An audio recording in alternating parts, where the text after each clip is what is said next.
and we're going to argue about that for the rest of the time. It's just a thing we have to accept among each other as friends. And we have to accept differences in this world. All right, and I have to accept that he likes a lesser album, number one, and he's not here to defend himself, so I get to talk this shit.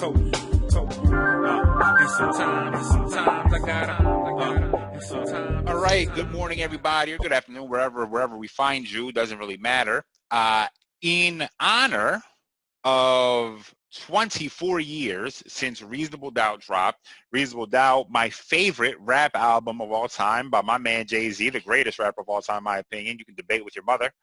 Or you can debate with me one time on this episode. I'll bring you on here. If you win some sort of contest that I haven't decided, you can come on and we can debate why Jay-Z is the greatest, and I will wash you with stats and facts. Anyway, the beginning of the greatest career of all time right here in hip-hop, Reasonable Doubt. 24 years was last week, so I'm a little bit late. I was waiting for somebody, no names, Christian, will be said, Christian, to break down this album, but my man's laptop broke or something or other, so God bless his laptop. God bless the dead. Pour out a little liquor for Christian's laptop. We may never see him again. I don't know. But with that being said, I figured I still want to talk about the album because this is one of my favorite rap albums of all time. And let's get into it. So this album, important to note, I mean, this kicks off the Jay-Z career, right? And this comes out in 96, an all-time great year in my life for some reason. I never really understood why. One day before my son was born, holler at your boy. And Jay-Z at this time is really, prior to this album dropping, what you have is somebody who is very different, right? He has a completely different rap style almost. You know what I mean? And on this album, he flexes it at some points before he goes all the way right and becomes a completely different artist. But you have things like where he's freestyling with Big L on the radio show. I think that actually happens on the Stretch and Bobbito radio show, which there's a great documentary about that radio show on Netflix. I'm getting lost because Bobbito is on a million things. If you look, he's on that. He's in a couple basketball things. He's all over New York. So in the Stretch and Bobbito show, I think that freestyle happens there. There's a couple famous freestyles that happen there. And I think that the Jay-Z Big L one happens there. And you have Jay-Z, I mean, he's rapping wild fast, like throughout. It's not even a fast-paced beat. He's just fitting a lot of bars. He's like doing this thing. It's almost like a tongue twister, and just, it's really crazy. He's just a completely different rapper. There's the Hawaiian Sophie video that Jay-Z's in, kind of just not what you expect to see from Jay-Z, right? He has like a Hawaiian shirt, and he just almost looks kid-like, you know what I mean? But that was kind of the angle he was going. There's the famous story, I think in 92, he waits outside of LL Cool J's concert. He battles LL Cool J. So Jay-Z is a different MC, right, before Reasonable Doubt comes out. Not to say even to talk about the drug dealing and all that stuff, his past, which by all accounts is like super duper legit and super duper real, but the persona that he portrays on Reasonable Doubt is something that is a little bit inauthentic.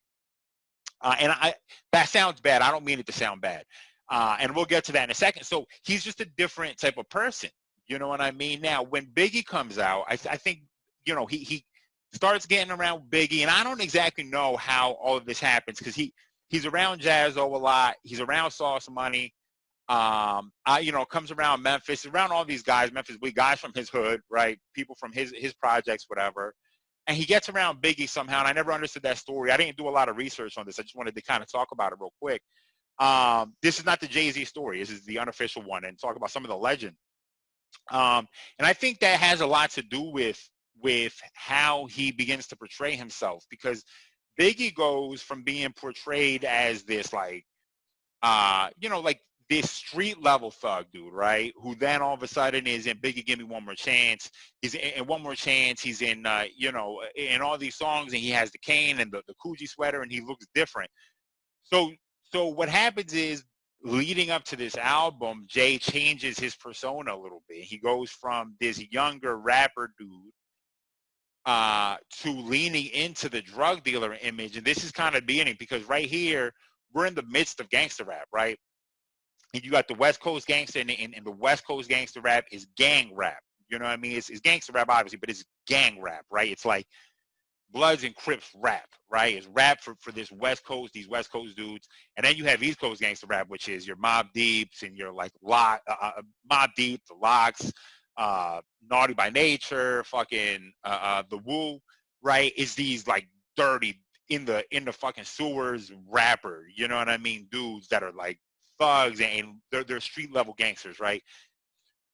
Jay decides on Reasonable Doubt to portray something above drug dealer, above that, right? And Nas is like this street level gangster reporter giving you these stories from the hood, right? Writing his hood Bible. Jay-Z decides, I'm going to go to a different direction, and I'm going to be the guy who talks to the plug, who has a Bolivian drug connect, who's selling drugs and who's pushing weight. We're not on the corner. We're pushing weight. And that's where he gets this persona, right? The top hat, the scarf. So he takes it from gangster rap, street level gangster rap, gangs, Bloods, Crips, dudes on the corners, corner boys, to gangster rap as in Al Capone, The Godfather, that type of gangster rap, right? I am the leader. I'm a boss out here. And starts leaning into that to the point where, from my understanding, and I don't know how true this is, but there were stories that he would show up to parties suited up, him and Dame. You know what I mean? Suited up like this, right? You know what I mean? Like it was part of their promotion to go around like this. And in one of the first videos from this album is Can't Knock the Hustle. And in that video, he's dressed this way and he's in a limousine and limo blows up at the end. The infatuation between rap and the mob lifestyle continued here. We talked about this on our podcast with about Nas's second album, about It Was Written, where Nas is in Street Dreams. He's reenacting the casino bit, and Jay-Z does something similar here, where there's a hit put out on him in the midst of the video, and his limousine blows up. I think it leads to the Dead Presidents video, if I'm not mistaken. And then Dead Presidents, he's different Jay-Z. He's back to more like street dude Jay-Z. But the point being is, so everything about this album,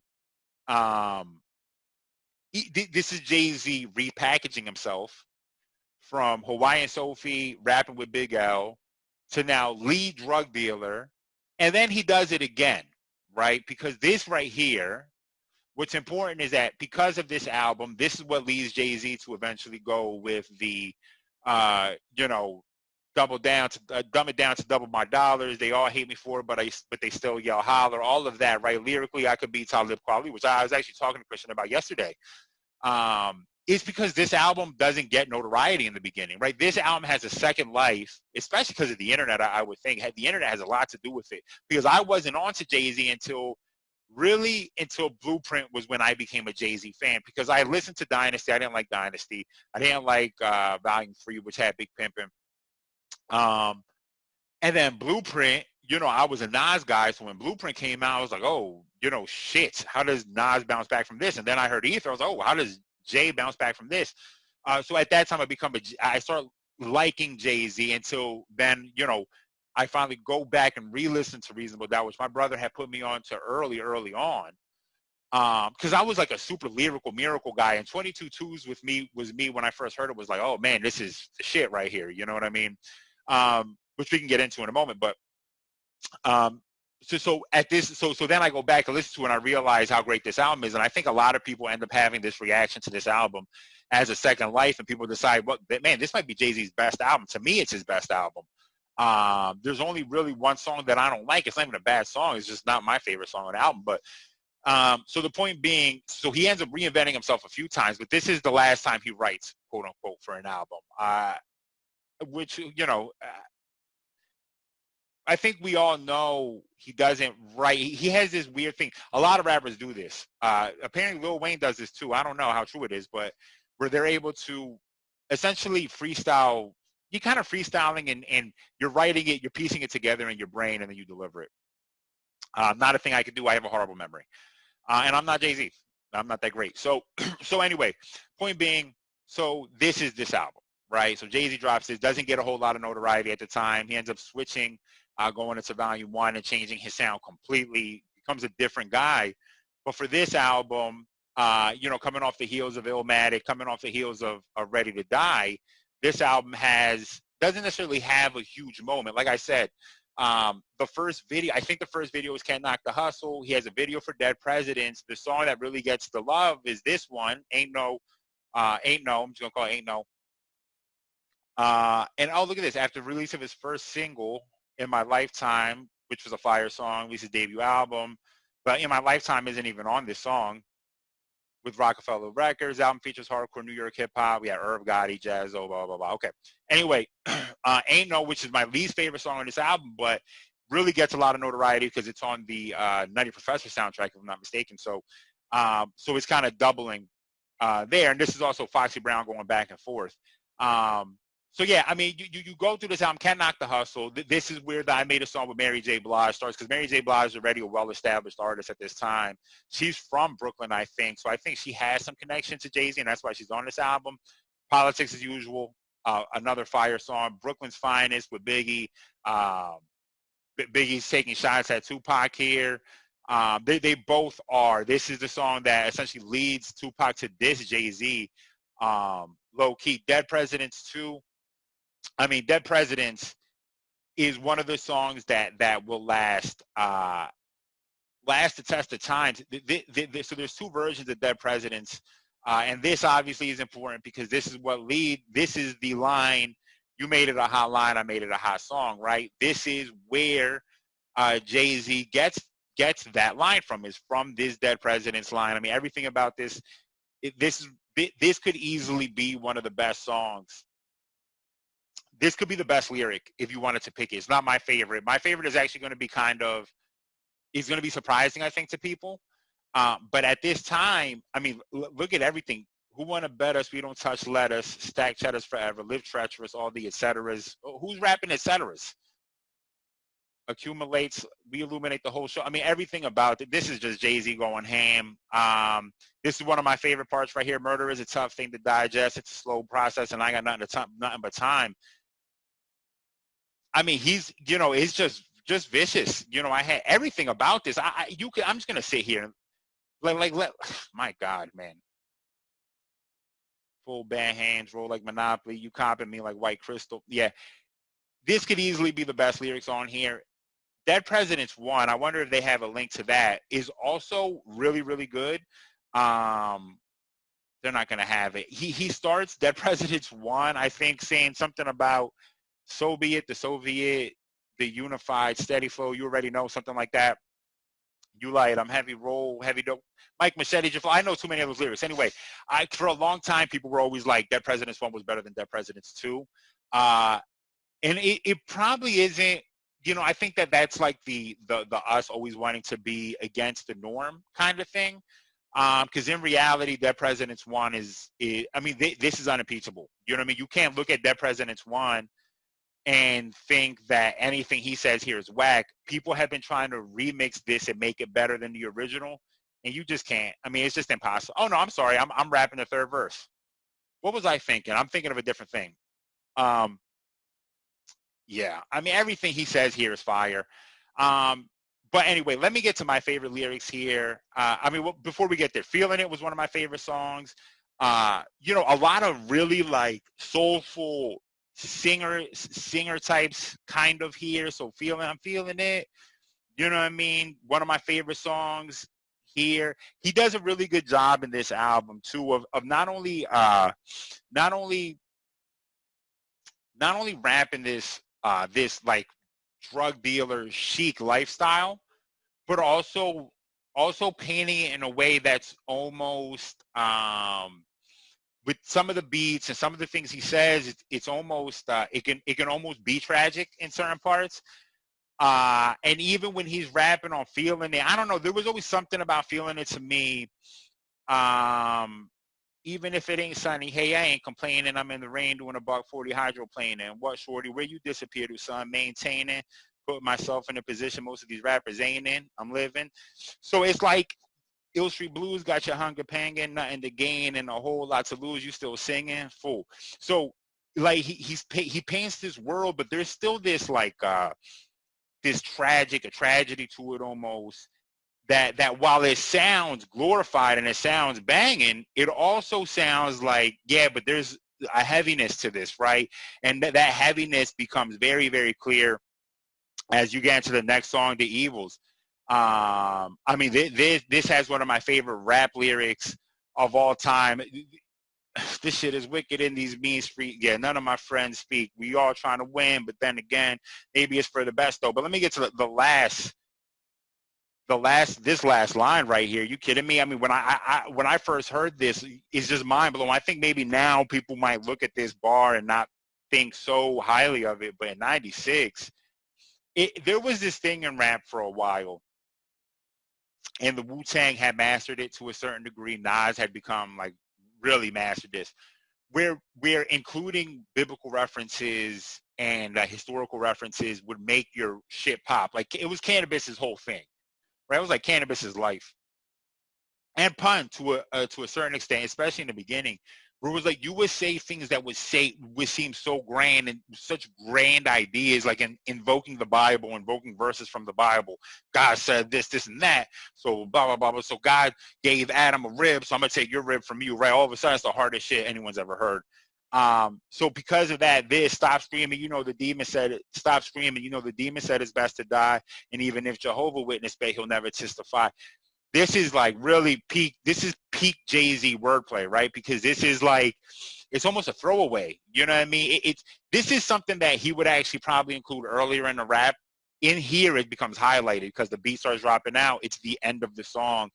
And I don't think Jay-Z views things this way anymore, where he's trying to end with the hardest or most cleverest line. Because there's a difference when you're writing a rap, when you're writing music, writing rap music specifically.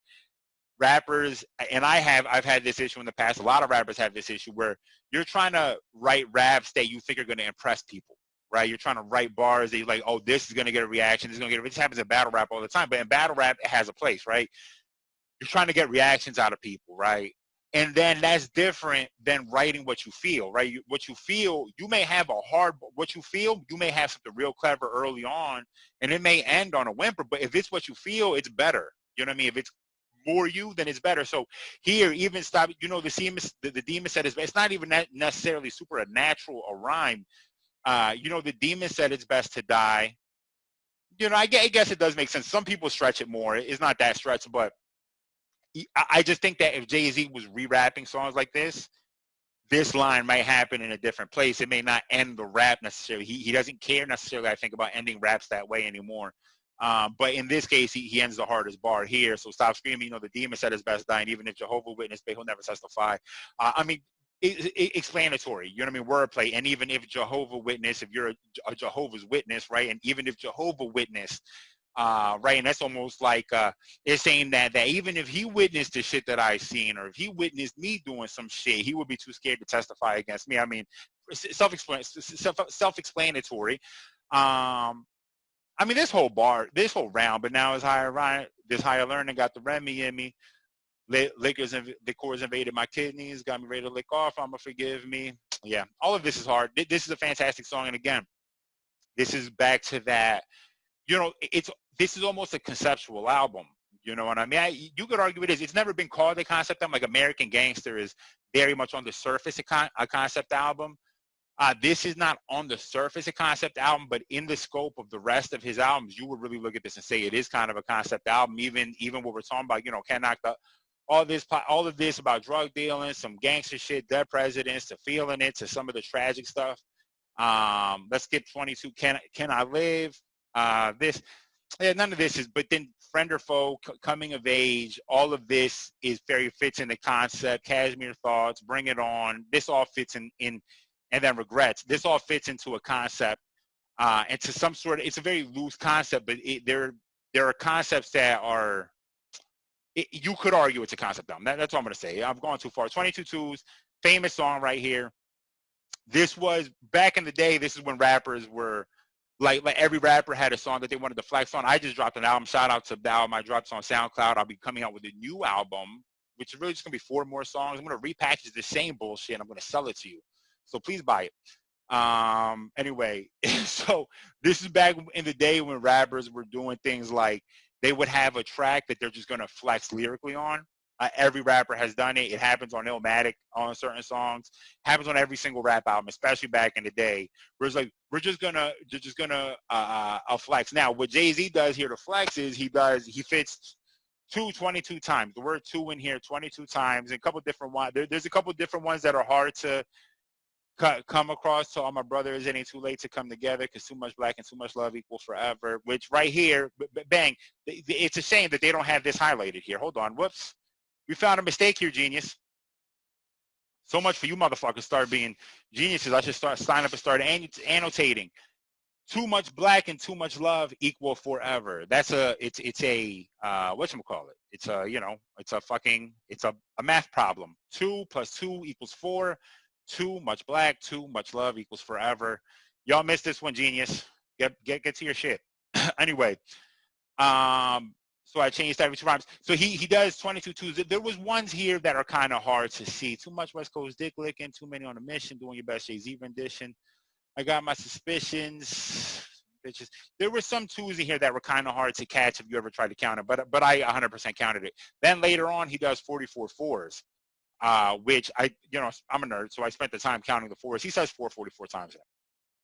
But it never becomes an actual track. He does it on stage. I guess it was a song he recorded, maybe, you know what I mean, whatever. He ends up doing it on stage at some concert. I can't remember. It's not when he brings out Nas. I think it happened shortly after that, maybe. And actually, a DJ ended up taking that audio and lacing it to a beat, like cleaning it up a little bit, trying to take the fan reaction out of it and lacing it to a beat. And kind of made it a song that you can find on the internet. But if you YouTube it, look up Jay-Z 44 fours. And he raps 44 times, and it's fucking fire. Understand that shit is incredibly hard. We may listen to it on here. Maybe we'll see. Yeah, maybe I will. Who knows? It only takes like a minute. As like to commemorate this album. So again, a classic Jay-Z. Just Jay-Z doing thug shit as a rapper, being one of the greatest rappers of all time. And then let's get down here. So anyway, they missed this.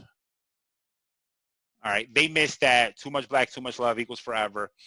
Friend or foe tells the story. He's telling the story of essentially walking up on somebody in a hotel who's selling drugs, kicks him out. He continues the story on the next album, I believe.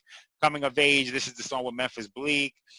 Cashmere Thoughts. This is fire. But Bring It On is my favorite rap. This is my favorite verse on this album right here. There's everyone understand every single rapper on here kills it. Jaz-O, Sauce Money. Every one of these dudes goes fucking crazy hard. Let's see here. So Sauce Money got us across the board like Pacino, Teflon. Make sure your jammy is full because I heard same with the bull lamps in Miami with pool. Where is it? Stop with cheese.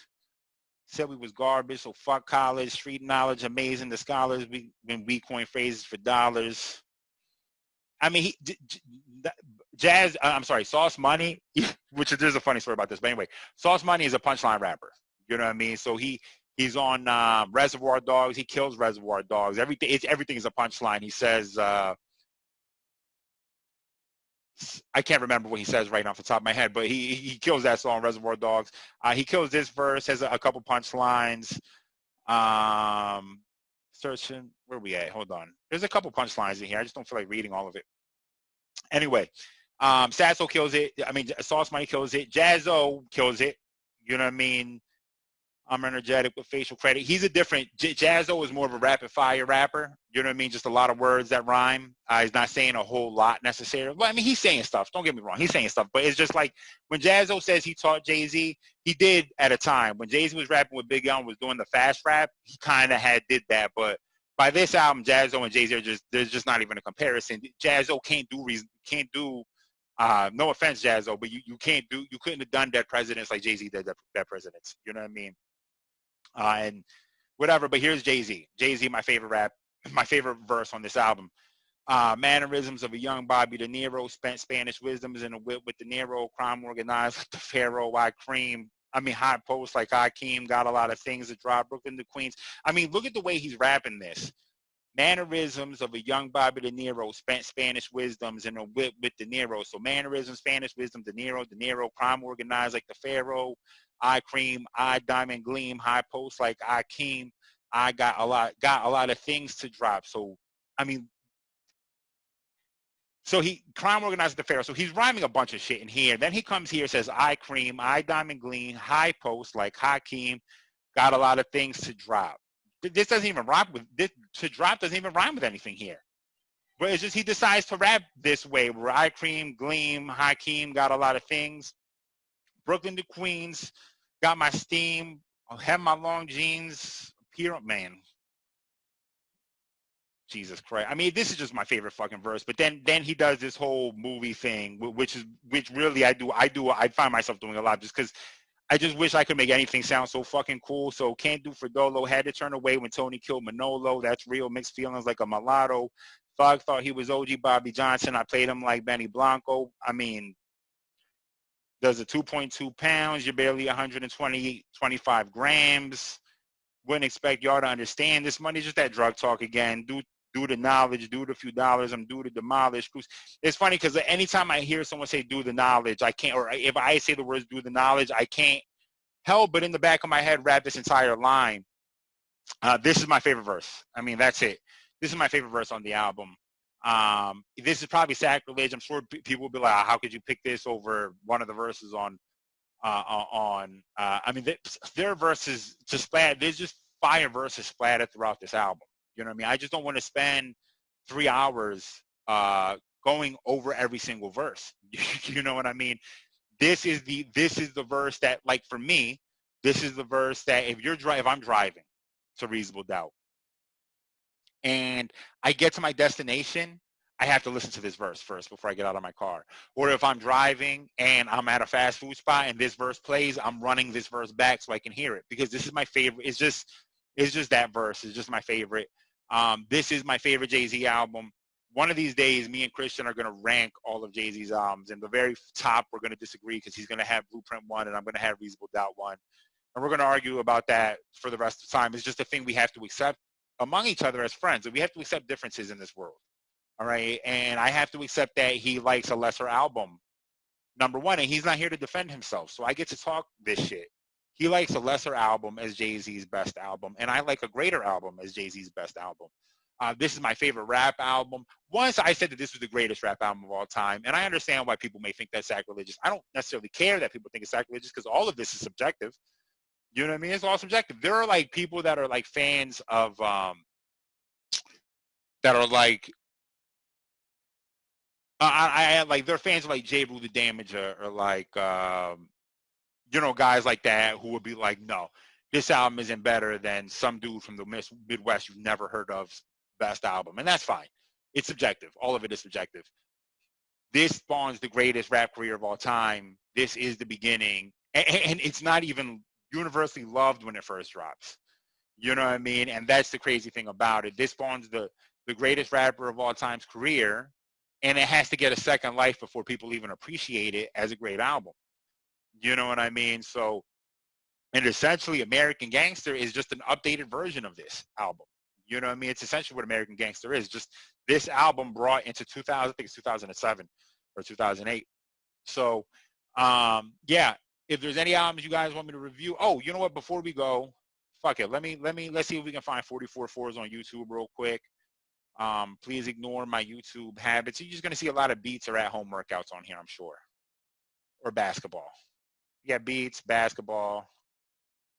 Oh, no, but this is a different account. Never mind. Anyway, Jay-Z, 44 4s. All right, sorry about that. A little technical difficulty trying to get this to work. There's still some feedback. Bear with me. We're going to listen to 44 4s. So, enjoy. Forever, hold for life. First debut classic, first album, 4 mics. I should've got a vibe, but niggas lack foresight. But I don't give a fuck, I ain't do it for the hype. I did it for the hustlers, for the ghetto, for their plight. For the struggle for those who bubble white for fly 4x4s, ruthless cars, flawless ice. For the pain so y'all can feel what it's like. For all the times it rained, 40 days, 40 nights.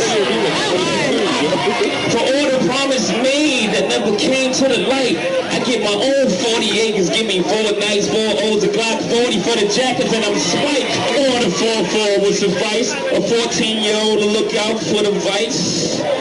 And y'all can sit back and just wait for the flight. Your boy take off like I've been stripping all my life. That's the type of metaphors I write, to let niggas know I was real before the mic. 4 front rows had the fur at the fight. No Peter on my Peter, left some room for the divas. In the suite, we'll meet up if you're wild for the night. I'm on the rampage, champagne pours on the floor. For all those who ain't making hair lost their life. I never forget y'all for any price. Not for no hoes, not for no ice, not for no fame, nor for bright lights. So I'm in this head, this fly ass kite. 44 fours, motherfucker, I'm nice. And sometimes I gotta, and sometimes I gotta, and sometimes I gotta, coat, and sometimes I gotta, and sometimes I gotta.